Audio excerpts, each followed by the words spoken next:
ഉത്തർപ്രദേശിലെ തിയേറ്ററിക്കൽ ഫെസ്റ്റിവലാണ് വേദി. സ്റ്റേജിൽ ഒരു നാടകം നടന്നുകൊണ്ടിരിക്കുകയാണ്. ശത്രുരാജ്യത്തിന്റെ കയ്യിലകപ്പെട്ട ഒരു പട്ടാളക്കാരൻ. ശത്രുക്കളുടെ മർദ്ദനമെല്ലാം അവൻ ധീരമായി ചെറുക്കുകയാണ്. തൻ്റെ മാതൃരാജ്യത്തെ ഒറ്റുകൊടുക്കാൻ അവൻ ഒരുക്കമല്ല. നാടകം കാണാൻ ഇന്ത്യൻ രഹസ്യാന്വേഷണ ഏജൻസിയായ റോയിലെ ഒരു ഉദ്യോഗസ്ഥനുമുണ്ടായിരുന്നു.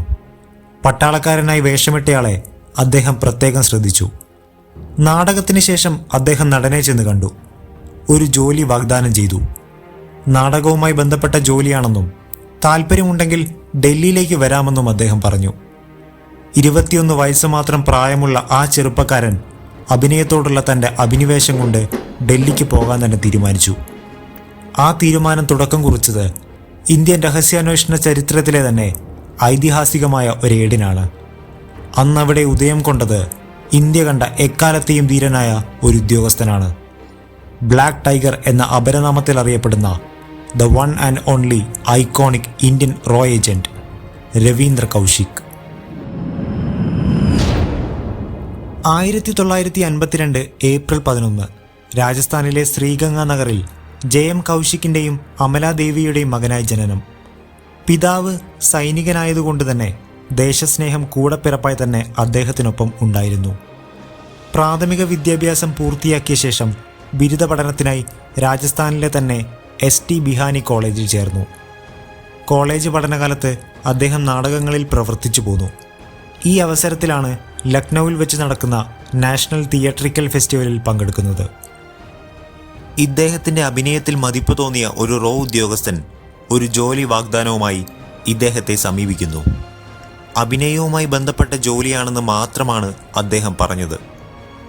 അഭിനയത്തിൽ തൽപരനായതുകൊണ്ട് തന്നെ രവീന്ദ്ര കൗശിക് സമ്മതം മൂളി. ശേഷം അദ്ദേഹം ഡൽഹിക്ക് തിരിച്ചു. ഡൽഹിയിലെ റോ ആസ്ഥാനത്തെത്തും വരെയും അദ്ദേഹത്തിന് തൻ്റെ ജോലിയെക്കുറിച്ച് ഒന്നും തന്നെ അറിയുമായിരുന്നില്ല. പക്ഷേ അവിടെ വെച്ച് താൻ ചെയ്യാൻ പോകുന്ന ജോലിയെക്കുറിച്ച് അദ്ദേഹം തിരിച്ചറിഞ്ഞു. വളരെ വലിയ തോതിൽ റിസ്ക്കും ഉത്തരവാദിത്വവുമുള്ള ജോലിയായിരുന്നിട്ടും അദ്ദേഹം പിന്നോട്ടു പോയില്ല.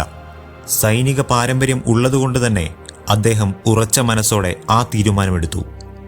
രവീന്ദ്ര കൗശിക് എന്ന 21കാരൻ റിസർച്ച് അനാലിസിസ് വിങ്ങിലെ ഒരു ഉദ്യോഗസ്ഥനായി നിയമിക്കപ്പെട്ടു. ഇന്ത്യൻ രഹസ്യാന്വേഷണ ഏജൻസിയുടെ തലതൊട്ടപ്പൻ RN കാവിൻ്റെ ആശീർവാദത്തോടെ അദ്ദേഹം പരിശീലനത്തിനായി പുറപ്പെട്ടു. 2 വർഷത്തെ കഠിന പരിശീലന കാലയളവിൽ അറബിക്, ഉറുദു തുടങ്ങിയ ഭാഷകളും ഇസ്ലാമിക് ജീവിത രീതിയും എല്ലാം അദ്ദേഹം സ്വായത്തമാക്കി. പാക് അതിർത്തിക്കടുത്തുള്ള പ്രദേശത്ത് ജനിച്ചതുകൊണ്ട് തന്നെ ചെറുപ്പം മുതലേ പഞ്ചാബി നന്നായി സംസാരിക്കാൻ അദ്ദേഹത്തിന് അറിയാമായിരുന്നു. തുടർന്ന് 1975 അദ്ദേഹം പാകിസ്ഥാനിലേക്ക് തിരിച്ചു. പുതിയ പേരിൽ, പുതിയ വ്യക്തിത്വത്തിൽ അദ്ദേഹം പാകിസ്ഥാൻ മണ്ണിൽ ജീവിതം ആരംഭിച്ചു. ഇന്ത്യൻ പൗരൻ എന്ന നിലയ്ക്കുള്ള അദ്ദേഹത്തിൻ്റെ എല്ലാ രേഖകളും തന്നെ ഇല്ലാതാക്കപ്പെട്ടു. നബി അഹമ്മദ് സാക്കിർ എന്ന പേരിൽ അദ്ദേഹം പാകിസ്ഥാനിൽ തൻ്റെ ഓപ്പറേഷൻ ആരംഭിച്ചു.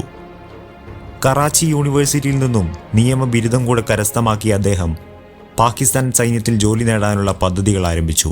പാകിസ്ഥാനിലുള്ള റോയുടെ മറ്റ് ഏജന്റുമാർ അദ്ദേഹത്തെ സഹായിച്ചു. ഒടുവിൽ പാക് സൈന്യത്തിലെ ഒരു അക്കൗണ്ട് ഓഡിറ്റിംഗ് ഓഫീസറായി അദ്ദേഹത്തിന് ജോലി ലഭിച്ചു.